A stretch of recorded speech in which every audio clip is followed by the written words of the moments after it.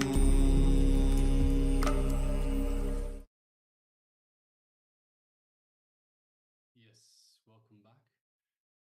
So those were some wonderful revelations by the Supreme Pontiff of Hinduism on how to make the physical layer strong. So continuing with the same topic, the same theme, let us now move into the next segment, which is a meditation. So requesting everyone, let us get ready for this meditation. The Supreme Pontiff of Hinduism, Swamiji, will take us through this meditation. So it is a guided meditation. So requesting everyone, let us sit comfortably. So whether you sit on the floor or on a chair, just make sure that you are sitting with the head, neck, and spine in a straight line. Once again, so this does two things. It allows for the free movement of the Kundalini energy. And with that, it allows for the second thing, which is to pay more attention. It allows you to better focus. So this posture allows you to better focus, to have a better attention for the Supreme Pontiff of Hinduism as he reveals truths, sacred truths, and takes us through these various steps of the meditation process itself. So let us get ready for this meditation. Sit comfortably with the head, neck, and spine, and bring your full awareness. And as we move into this meditation for the physical layer, let's begin.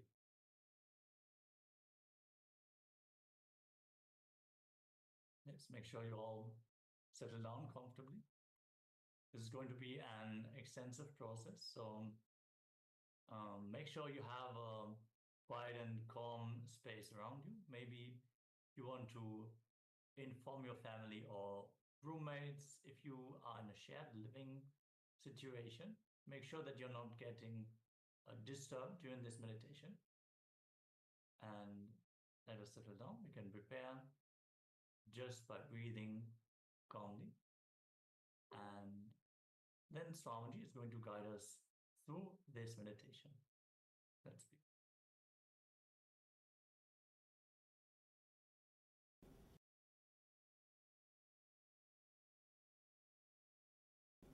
Now, this is the meditation technique to awaken, to make your whole physical body strong and alive.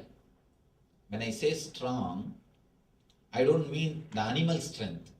Of course, you will have animal strength also. That is one side. But above animal strength, there is a thing called energy. When I say the energy, see, animal strength means just you can lift any weight for 10 minutes, that's all. But energy means continuously rejuvenating itself. 24 hours you will be alive. You will never feel tired, dull. This is the two difference. Understand the difference between these two words, energy and strong. Being strong is not more than enough.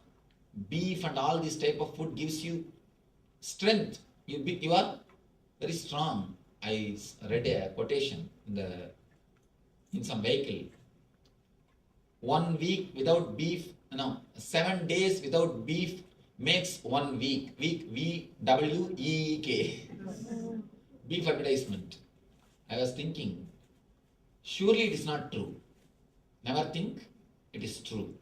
Surely it is just your idea. See, elephant. It's a vegetarian. There are so many animals who are vegetarian and more active, more alive. And you can see elephant, even though it has got its own energy, strength, you can see a calmness overall in its lifestyle. See the tiger, see the lion, you can see a deep restlessness continuously in them. Either they are asleep or they are putting somebody into sleep. That's all. That is the way they live. Now, it is time for us to enter into a meditation technique of physical body. It's a two-level technique. First thing, you are going to tense your body step by step from legs to toe, by tensing every part step by step, you are going to create the maximum awareness. Whatever toxins you have collected, stress you have collected, energy clads you have done, you created, you are going to melt everything. You are going to clear everything away. All the toxins, all the tension, all the stress will be cleansed. Whatever toxins you have accumulated, actually, just like a blood clot, there is a thing called energy clot. The energy does not move in that region freely. That's why the pain starts, pains. This technique will remove the energy clots. It will remove the energy clots. Step by step, we will go from feet to the head.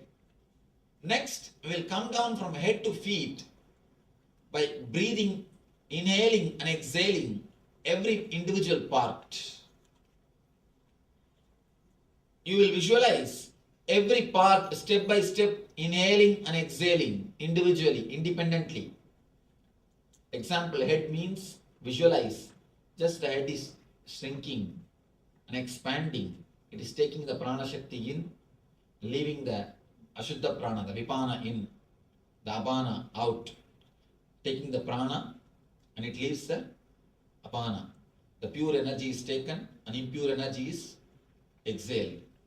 Step by step, part by part, feel your body is just individually inhaling and exhaling. Apart from your nose, your whole body, visualize step by step.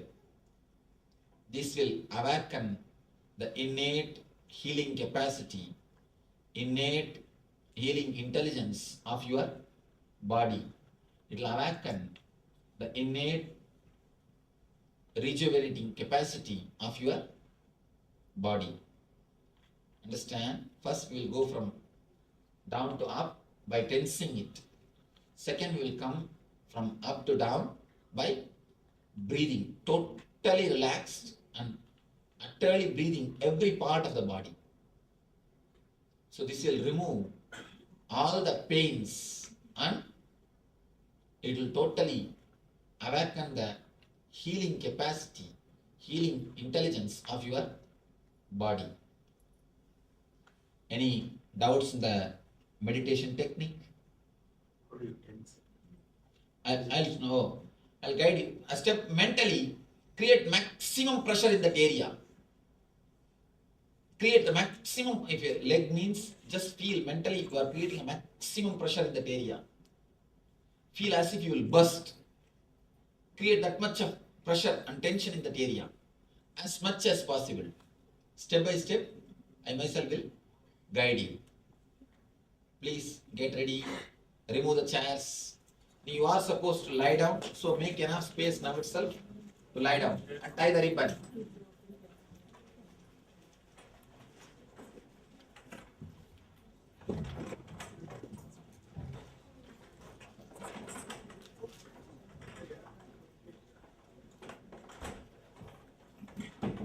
I'm seeing somebody with pillows. No. Flat. No pillow, no bed. Flat.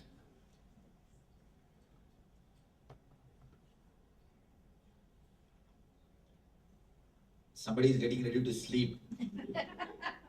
No side. You should be clearly on your back. And there are enough volunteers, they will come round and surely they will, if you snore.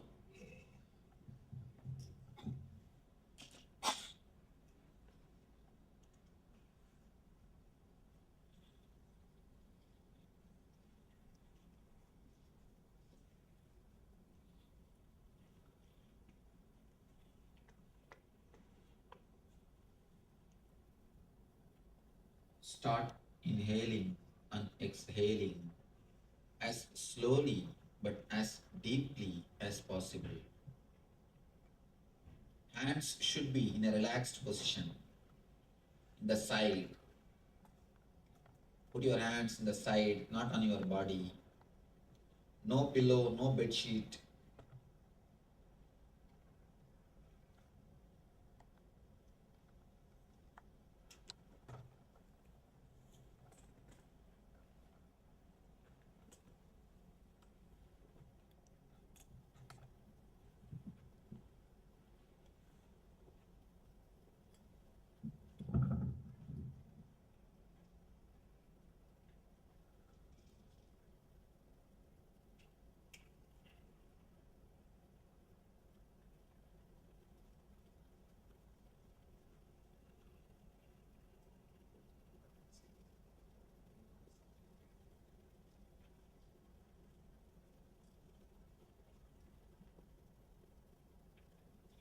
Inhale and exhale as slowly and as deeply as possible.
Start traveling towards your feet.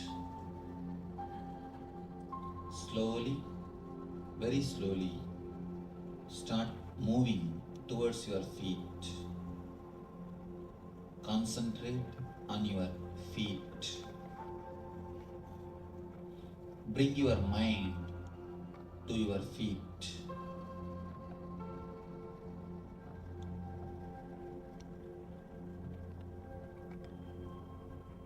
Centralize yourself totally in your feet.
Start tensing your feet. Tense your feet as much as possible. Maximum possible. Give the maximum possible pressure to your feet. Feel as if it will burst. Create the maximum pressure.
Tense your feet as much as possible.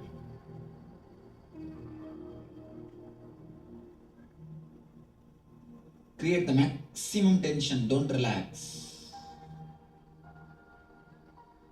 Feel as if you'll burst.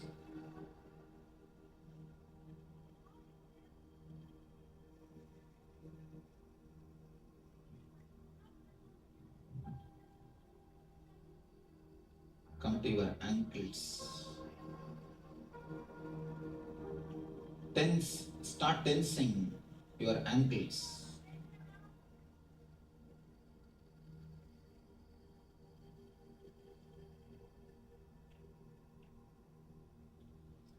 Below the knee, tense the whole body. Below the knee, tense your whole legs.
Tense your knees. Tense as much as possible. Feel as if you'll burst. Create the maximum possible pressure in the knees.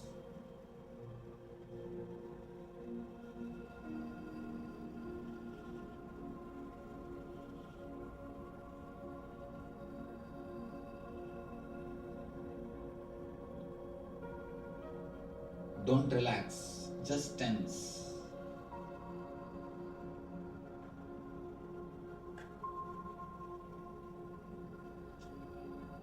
Now come to the thighs.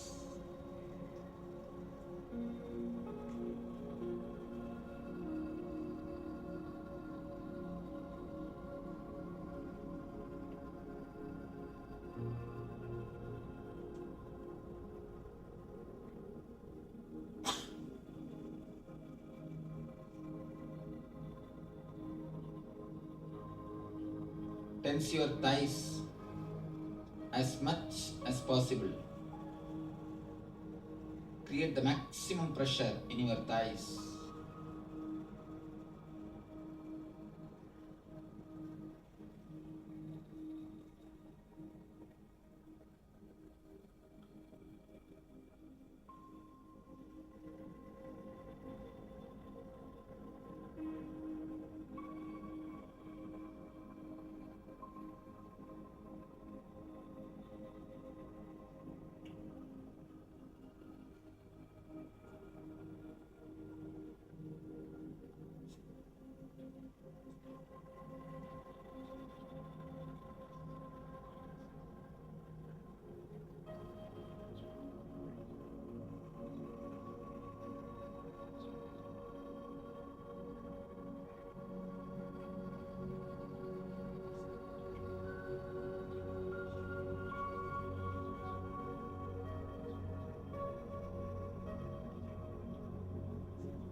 Tense your hip portion as much as possible. as much as possible. Create the maximum possible pressure in the hip region.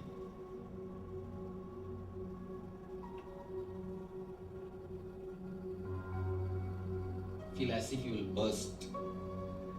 Create the maximum pressure.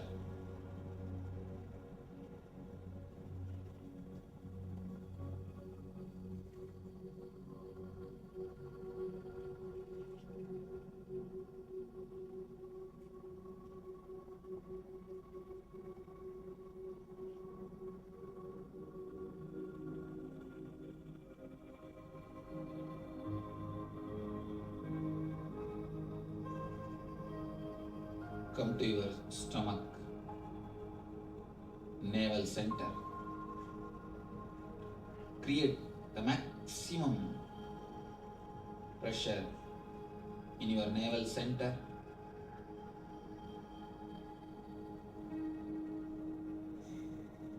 Don't let your navel to relax. Create the maximum pressure.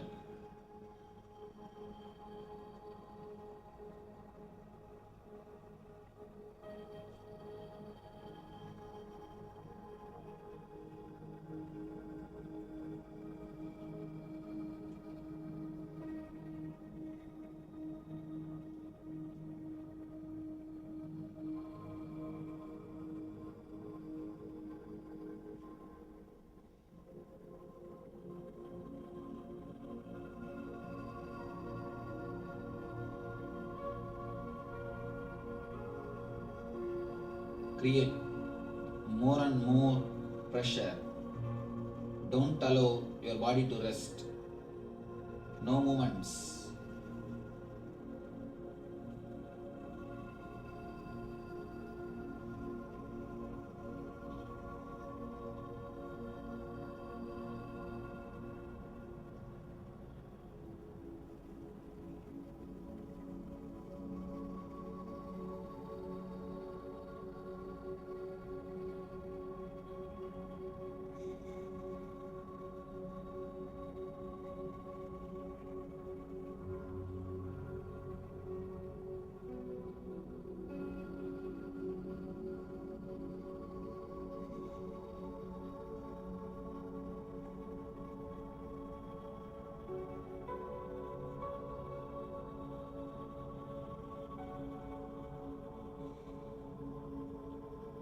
Tense the navel as much as possible.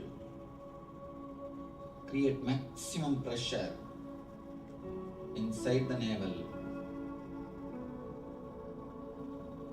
Now come up to the chest level. Create the maximum pressure in your chest region.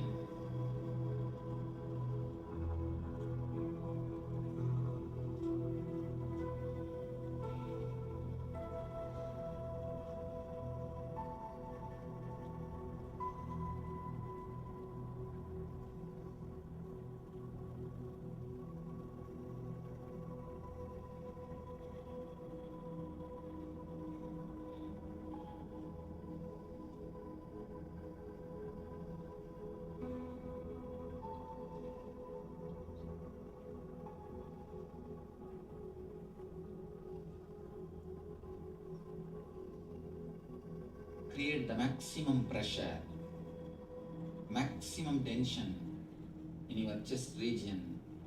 Feel as if your heart will burst.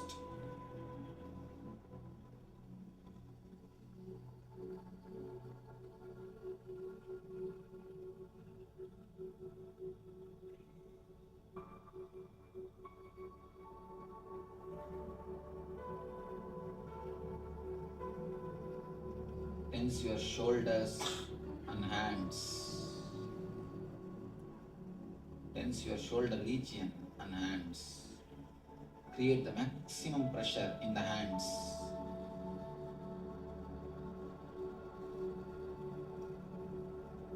Tense your hands to the extreme level. Don't relax. Continue to tense. Again and again and again, continue to tense.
Tense the neck area, the neck region.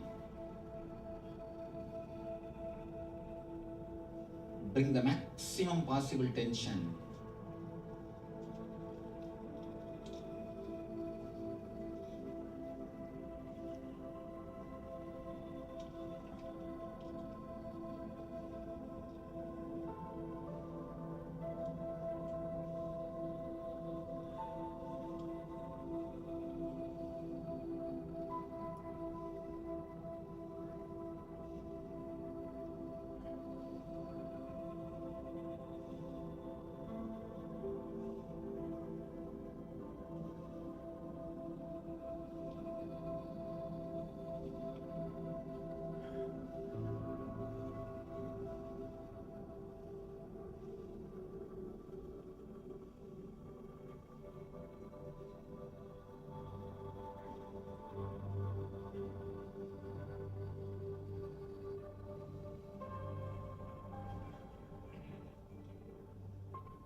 Tense the face.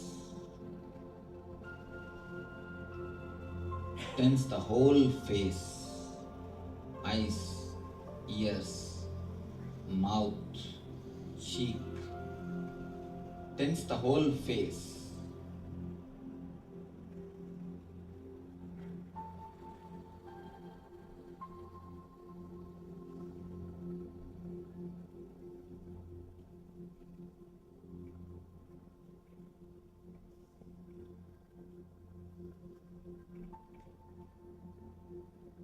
Tense the whole head.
one moment, tense the whole body, maximum. Bring maximum possible pressure and tension throughout the body. Up, up, up. Relax.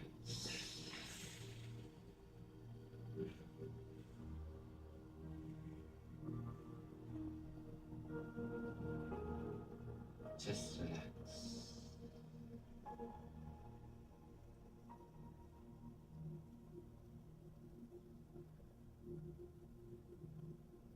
Just relax.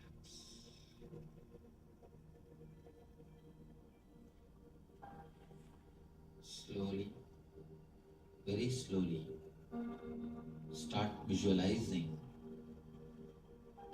your Sahasrara, the crown area, top of your head is inhaling and exhaling the prana, air energy. It is shrinking and expanding, inhaling and exhaling the prana shakti.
Visualize clearly. You are inhaling, exhaling.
welcome you all with my love and respect.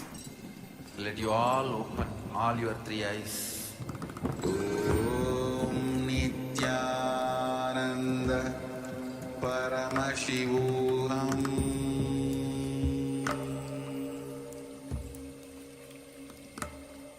Om Nithyananda Paramashivoham.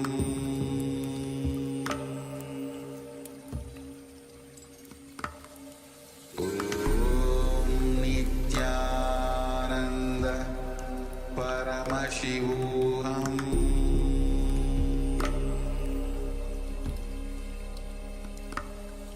Om Nithyananda Paramashivoham.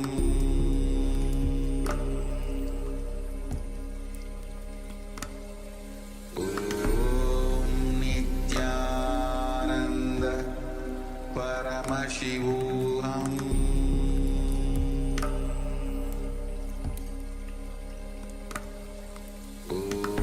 Om Nithyananda Paramashivoham.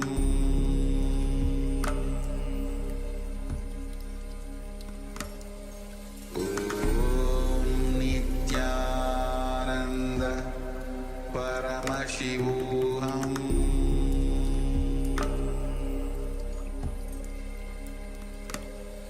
Om Nithyananda Paramashivoham.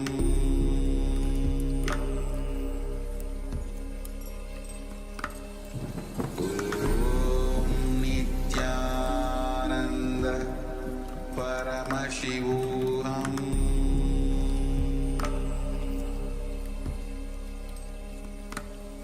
Om Nithyananda Paramashivoham.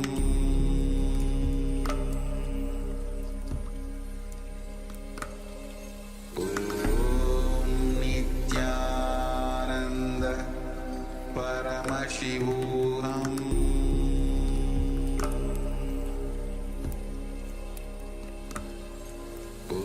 Om Nithyananda Paramashivoham.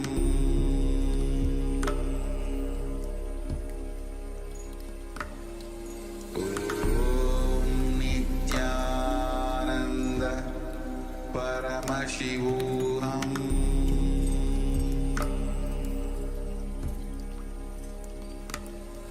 Om Nithyananda Paramashivoham.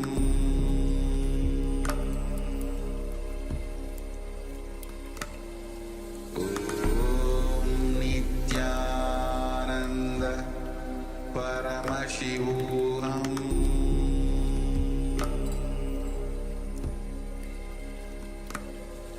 Om Nithyananda Paramashivoham.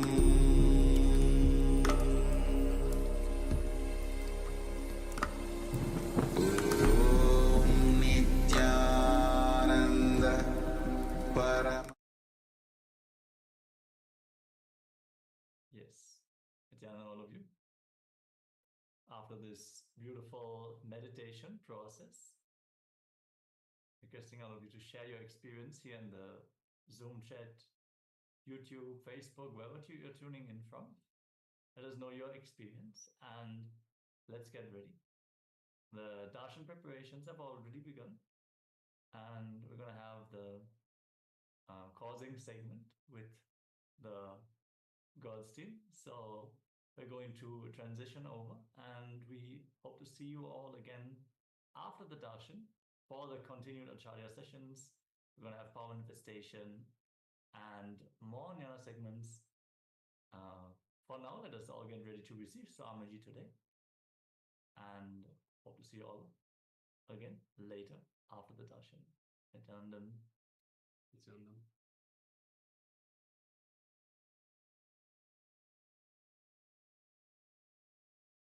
This flute of Krishna, right? So it went to all the bamboos and like the bamboos was then Krishna asked, Which of you are going want to become my flute? Right. And this bamboo decide, okay, let me give up my identity.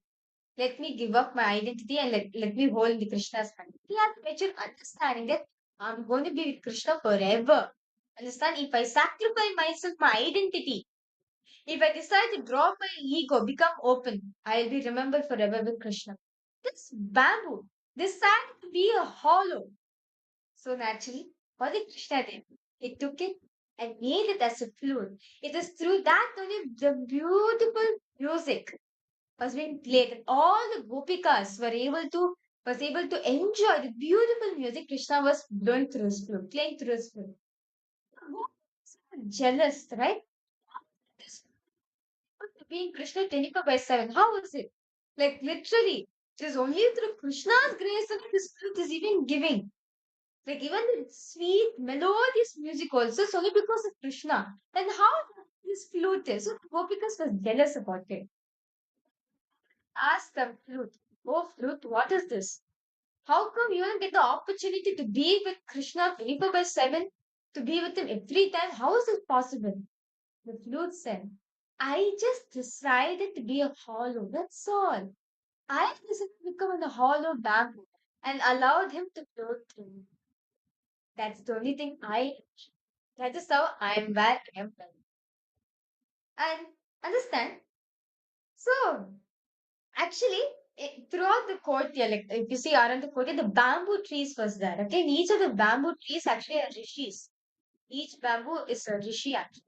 So, as I was looking at the bamboo, right, this story, I just remember this story. And I was like, okay, Swamiji, I'm ready to become your bamboo right now. It is up to you whether you want to take me, make it as a flute, or do what you do. I'm ready to be a hollow bamboo. I'm ready to drop my identity, surrender myself completely at your feet, and I'm not going to bother about the manifestation at all. It is only you. And it is only because of you only the power manifestation even happens.